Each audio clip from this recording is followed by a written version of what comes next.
Malam ini kita akan belajar tentang dua hal yang sadar atau tidak sadar mungkin kita ada di dalam posisi ini.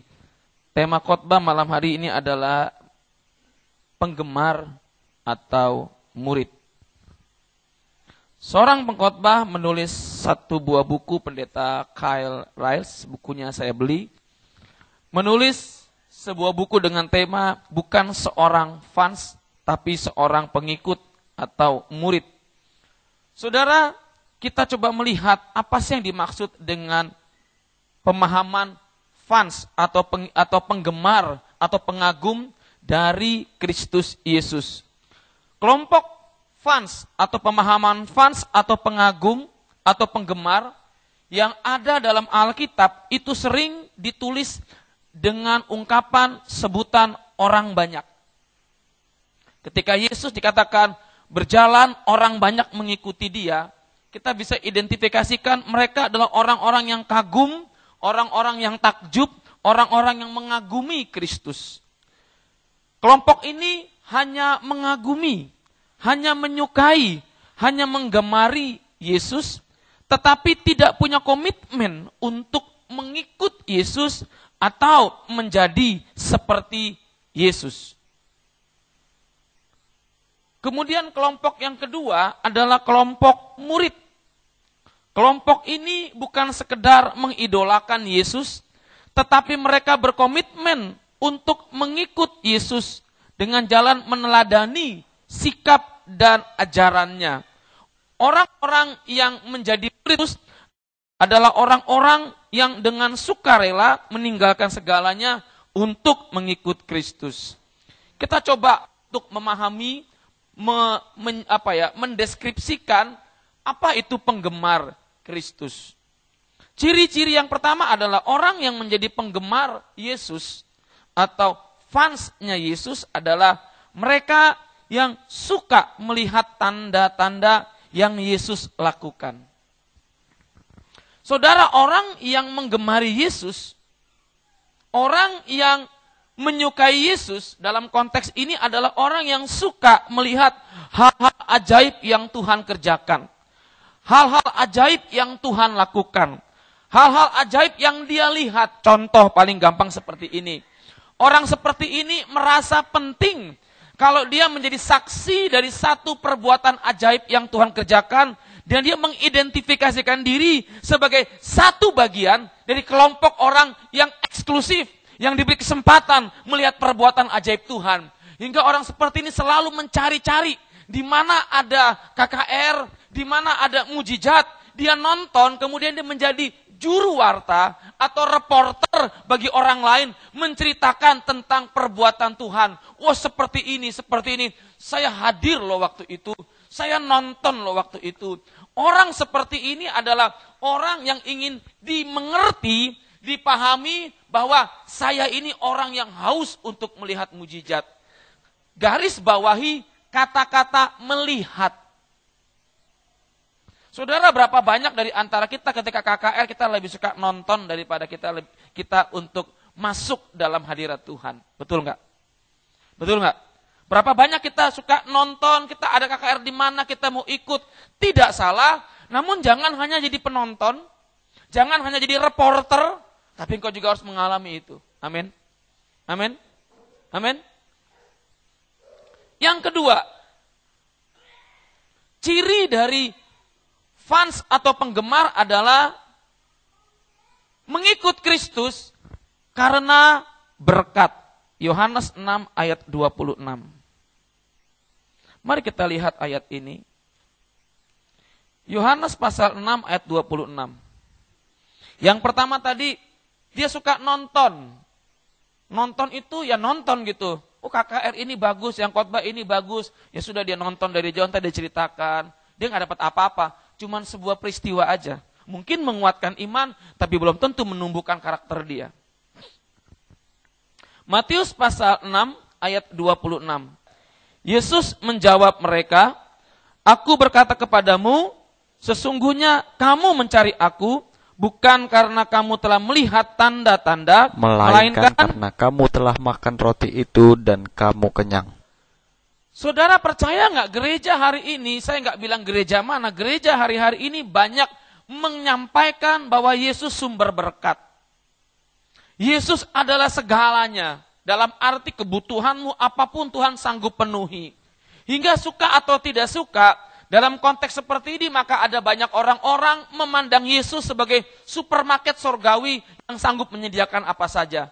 Dan orang seperti ini biasanya adalah orang yang maaf kata terlalu manja dengan situasi, terlalu bergantung pada berkat, terlalu bergantung pada sesuatu yang dijanjikan Tuhan dalam tanda kutip. Sebetulnya itu juga menuntut tanggung jawab kita untuk bekerja. Saya mau katakan terus terang Bapak Ibu Saudara, perpuluhan itu wajib atau enggak? Kadang kita ribut di hal-hal yang kecil gitu ya. Perpuluhan, baptisan, yang baptis selam merasa lebih baik daripada baptis percik. Kemudian apalagi macam-macam gitu. Kita ribut masalah-masalah karunia, kita ribut masalah-masalah seperti itu. Ada yang bilang kalau nggak kasih perpuluhan nanti kena kutuk, saudara. Sebetulnya kita menciptakan hukum sendiri buat kita.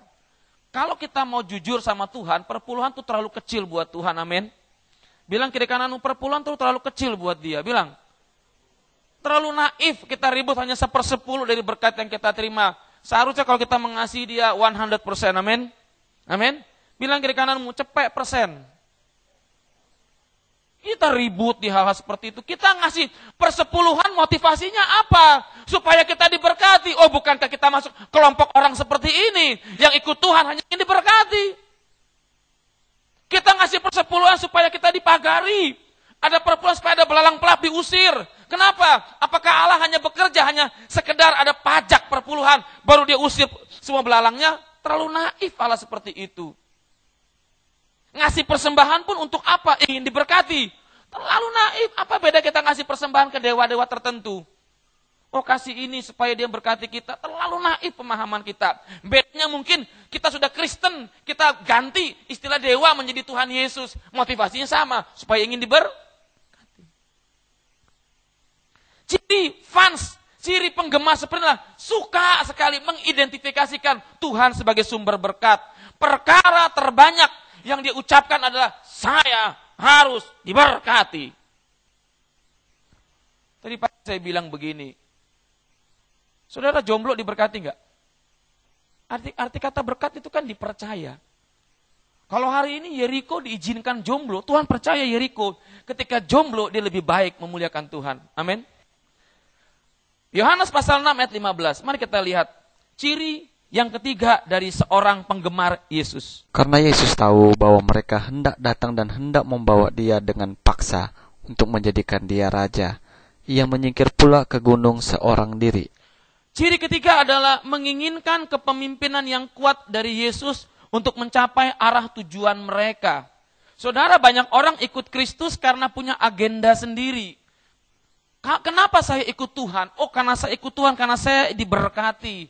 Kenapa saya ikut Tuhan? Karena saya ikut Tuhan, status saya naik. Dahulu saya miskin, sekarang saya kaya. Kenapa saya ikut Tuhan? Oh, saya melayani Tuhan, saya diangkat, saya lebih dihormati. Karena saya pelayan Tuhan. Saudara, hal seperti ini harus disingkirkan dari pola pikir kita. Karena apapun yang Tuhan percayakan buat kita, jangan sampai kita jadikan agenda tersembunyi. Bukan Tuhan yang kita muliakan, tapi kita yang kita utamakan. Pelayanan bisa membuat kita menjadi berdosa kalau pelayanan itu menjadikan diri kita sombong dan mengagendakan lewat pelayanan tersebut kita mendapatkan banyak hal dari manusia. Yang ketiga, ciri seorang fans adalah dalam bahasa yang saya ungkapkan adalah menjadikan Kristus sebagai kuda tunggangan untuk mencapai ambisi. Bukankah ketika Arya Wiguna yang demi Tuhan, marah-marah begitu, tiba-tiba ketika dia ngetop, banyak orang mendekat kepada dia. Betul nggak? Kenapa? Ada cipratan-cipratan uang yang mengalir. Ada cipratan-cipratan. Tentu semua orang yang dekat dengan Arya Wiguna itu punya motivasi yang benar. Papa saya punya pepatah yang diajarkan saya. Ada makan kawan, nggak ada makan lawan. Hati-hati dengan orang yang baik sama kamu, Ron. Kenapa? Kalau dia baik ketika kamu kaya, hati-hati. Siapa tahu dia mau dekat engkau karena duitmu. Waduh, saya ingat itu. Kenapa dia ngomong gitu? Dia mati karena dia meninggal, dia meninggal dalam kondisi miskin dan orang-orang yang dahulu datang dekat pada dia itu menjauh dan pura-pura nggak mau kenal. Dulu kami termasuk orang kaya, di Cilincing kami punya restoran sate kambing, gulai kambing, kami punya mobil 4. Wah kaya, saya sendiri punya mobil 1, enak jadi orang kaya. Sekolah mobil sendiri, mau ke Bangka pulang pergi gampang. Ketika miskin, tinggal di kontrakan Cengkareng, 36.000 per bulan, rumahnya di ujung dekat sumur bor, dalam lagi. Kalau sekolah berangkat jam 4 subuh, sampai kembali ke sumur bor, itu jam 4 sore. Begitu miskinnya. Sampai makan, papa saya bilang gini, lu mesti ingat, tidak semua orang yang dekat padamu itu baik. Ada makan kawan, gak ada makan lawan. Secara prinsip benar juga, tapi dalam Tuhan, ada gak ada makan orang dekat, itu cara Tuhan memberkati kita untuk dibentuk karakternya. Amin. Bilang kiri kananmu, seperti apa kita, fans atau murid Kristus? Kalau saudara suka ikut Kristus hanya hal-hal yang spektakuler, ada satu jemaat yang kalau KKR, ada pengurapan, ada apa, kemanapun dia pergi. Saya khawatir dia meninggal, gereja-gereja nggak mau ngakuin. Kenapa? Di minggu ini ada dia, minggu itu ada dia. Ketika dia meninggal, pendeta-pendeta bilang gini, bukan jemaat saya. Aktif begitu, KKR, ada ibu ini, ada mbah ini, ada eyang ini. Wah, di mana-mana, apa yang dicari? Wih, saya melihat loh, Tuhan tuh dahsyat loh. Ibu ngalamin nggak? Enggak. Ini banyak bro. Tepok bilang, bukan saya. Suka lihat hal-hal ajaib. Suka berkat, ikut Kristus karena ingin berkat. Ikut Kristus karena mendapatkan sesuatu yang menyenangkan dia, memuliakan dia. Bukan memuliakan Tuhannya, itu seorang penggemar. Banyak di gereja penggemar, suka sama Tuhan, tapi belum tentu menjadi murid. Saudara, mari kita lihat murid Kristus. Yang pertama fans, yang kedua murid. Ini agak panjang saudara. Secara umum kata murid dalam bahasa Yunani berarti matetes. Sama-sama bilang gini, matetes. Terjemahan bahasa Inggris itu ada people atau disciple. Itu beda arti sebetulnya. People itu bicara soal proses, disciple itu bicara soal pribadinya. Nah, dari beberapa kata mengenai murid, maka dapat disimpulkan seorang murid adalah, menurut sudut pandang Yunani adalah seorang yang senantiasa mengikuti gurunya, camkan baik-baik, mengikuti gurunya, mengalami proses pembelajaran sampai proses pengujian, sehingga ia layak menjadi guru dan punya murid. Jadi seorang murid tuh gini loh. Fani murid hari ini. Fani belajar sampai kapan kira-kira? S1? Sarjana? Sarjana. Ketika Fani jadi sarjana, dia berhak jadi guru. Betul? Betul? Ketika Fani jadi pasca sarjana, S2, Fani berhak jadi dosen. Ketika Fani jadi S3, wah pasti sih deg-degan nih. S3, Fani berhak menjadi lektor atau profesor. Jadi Fani belajar untuk sebuah level di mana dia bisa mengajar. Amin. Saudara masih ingat ketika Tuhan Yesus dalam amanat agung berkata, pergilah, jadikanlah semua bangsa muridku. Dia berkata kepada siapa? Para murid. Dia berkata kepada para murid, ketika aku pergi, aku mengutus Roh Kudus untuk mendampingi kamu, untuk membuat engkau mengingat segala perkataanku, untuk membuat engkau mengerti kebenaran. Dan ketika engkau memiliki kuasa itu, jadikan orang lain muridku. Lewat siapa? Engkau yang mengajar. Kisah Rasul pasal 2. Saya takjub saudara, ternyata gereja mula-mula juga enggak ngeroh-ngeroh amat. Gereja mula-mula juga gereja yang belajar. Kisah Rasul 2 ayat 42. Mereka bertekun dalam pengajaran rasul-rasul dan dalam persekutuan. Dan mereka selalu berkumpul untuk memecahkan roti dan berdoa. Ketika rasul-rasul sudah dipenuhi Roh Kudus, maka mereka menggenapi firman Tuhan, menjadikan orang lain murid. Gimana caranya? Mereka mengajar. Jadi saudara, dalam Tuhan tidak hanya disuapin makan. Tiap minggu dengar khotbah nggak pernah bertumbuh. Tiap minggu dengar khotbah nggak pinter-pinter. Tiap minggu dengar khotbah karakternya nggak berubah. Ini bahaya. Orang seperti ini bahaya. Dia kena penyakit gemuk rohani. Orang kalau ke gereja hanya dikasih makan, tapi nggak pernah menjadi seorang guru bagi orang lain. Dia sebetulnya secara kualitas seorang murid, dia belum bertumbuh. Nggak pernah naik tingkat. Saudara, kenapa kita enteng hidupnya? Kita ke gereja nggak punya beban. Target Tuhan bukan menginjili orang supaya terima Yesus saja, tapi target Tuhan membawa orang untuk dimuridkan. Siapa yang muridkan? Kita. Bilang kiri kananmu, tugas kita. Maka itu gereja harus berfungsi. Bukan cuma gembala, staf gembala, pengerja yang harus sibuk untuk memuridkan orang. Kita. Kalau kita memuridkan orang, kita punya tanggung jawab. Karena kita akan dinilai oleh murid kita. Amin. Amin. Amin. Kita akan dinilai oleh murid kita. Kita nggak bisa sembarangan. Saya bawa Erwin kepada Tuhan Yesus. Erwin patokannya kan saya. Betul nggak? Betul nggak? Mau nggak mau saya harus menunjukkan saya punya kualitas untuk jadi contoh bagi dia. Amin. Maka dia kalau bawa jiwa, jangan langsung lempar ke gereja. Kita yang bawa juga bertanggung jawab. Ci, ke gereja nggak Ci? Sibuk. Nanti ku telepon itu ya. Dia dibesuk. Kita yang pertama besuk. Sistem ini sedang berlaku, cell group namanya. Bilang kiri kananmu, kita yang bertanggung jawab juga. Kan kau yang mulai, kau yang mengakhiri. Jadi kita bertanggung jawab. Ketika rasul-rasul pergi, ketika angkatan pertama Yohanes, Petrus meninggal, angkatan kedua Polikarpus menjadi rasul-rasul menggantikan mereka. Mereka meninggal, ada bapak-bapak gereja. Sampai hari ini pengajaran tetap ada. Kenapa? Karena pemuritan berjalan di gereja dengan mantap. Yesus memanggil murid-murid tidak untuk menjadi pelajar yang pintar dan mengerti, tapi dia memanggil murid-murid untuk bergabung dalam sebuah misi yang mula-mula kelihatan enak, namun lama-kelamaan akan banyak tantangan dan masalah. Ketika Tuhan panggil 12 rasul, saudara masih ingat, dia dipanggil dari kehidupannya yang biasa, dibentuk, diajar, kemudian diutus ke tengah-tengah dunia dengan kelengkapan rohani kuasa yang dahsyat, semata-mata agar mereka memuridkan orang lain. Bilang kiri kananmu, muridkan yang lain.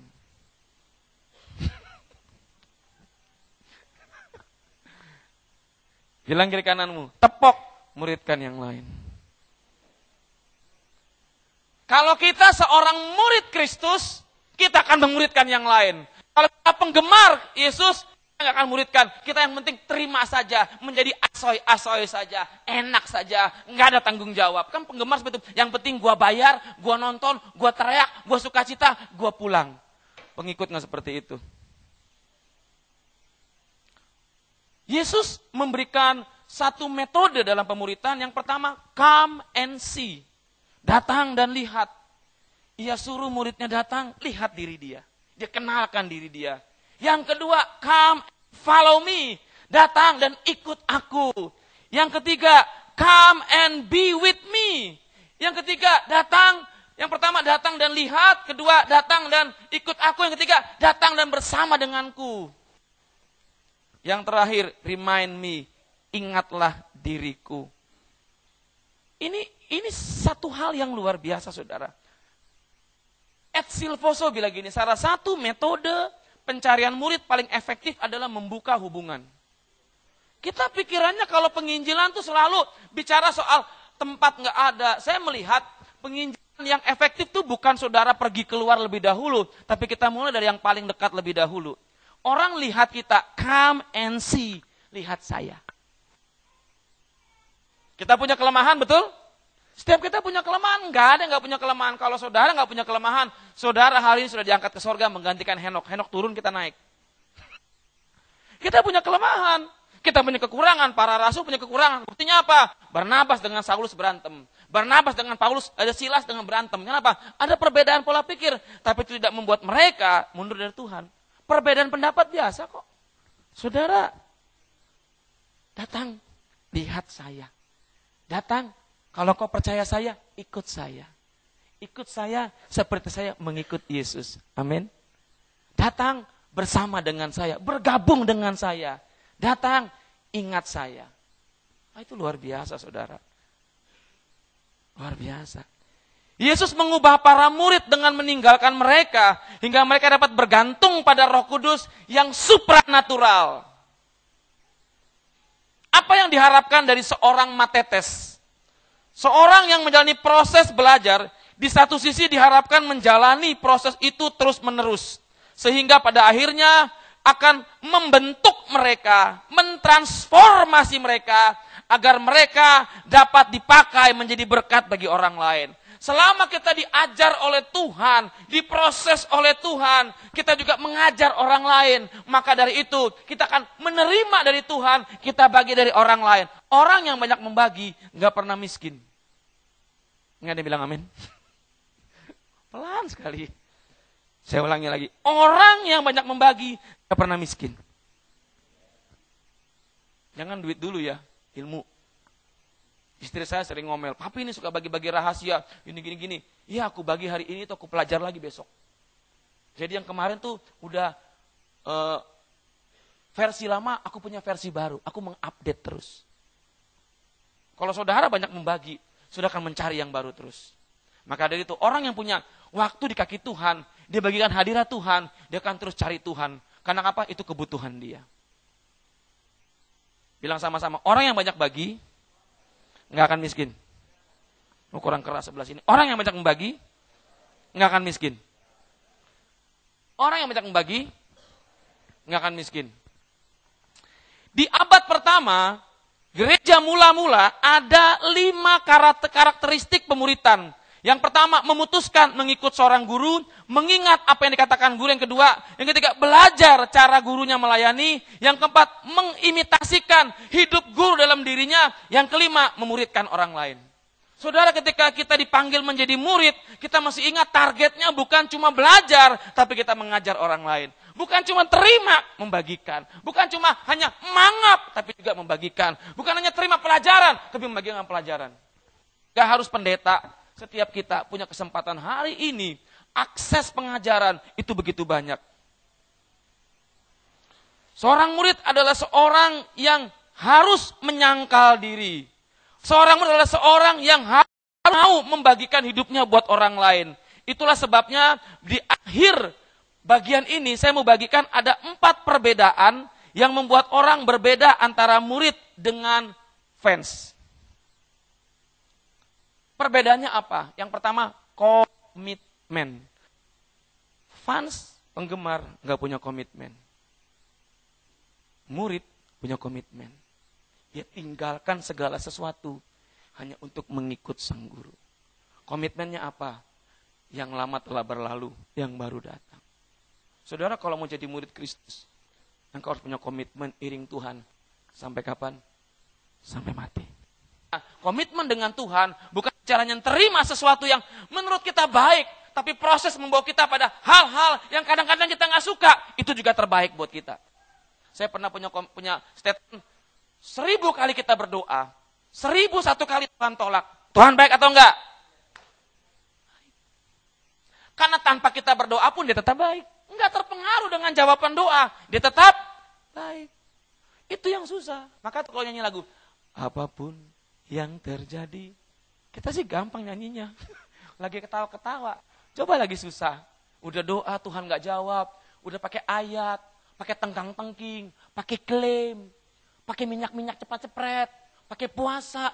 Tuhan gak bertindak. Tuhan baik gak? Oh kan? Daud ketika berdoa untuk anak hasil perzinahannya dengan Batsheba, 7 hari dia gak makan, dia berpuasa. Gak ada mujizat tuh, tetap mati. Tuhan baik gak? Coba definisikan ulang kebaikan Tuhan. Bukan menurut kita, tapi menurut dia. Karena dia yang lebih tahu tentang apa yang terbaik bagi saya dan saudara. Yang ketiga, buah kehidupan. Yang membedakan apa? Murid dengan penggemar. Buah kehidupan. Kehidupan seorang murid akan menghasilkan buah-buah yang menjadi identitas dia dikenal Tuhan. Kehidupan seorang penggemar tidak menghasilkan buah. Karena dia gak punya komitmen dan gak pernah mau dibentuk oleh Tuhan.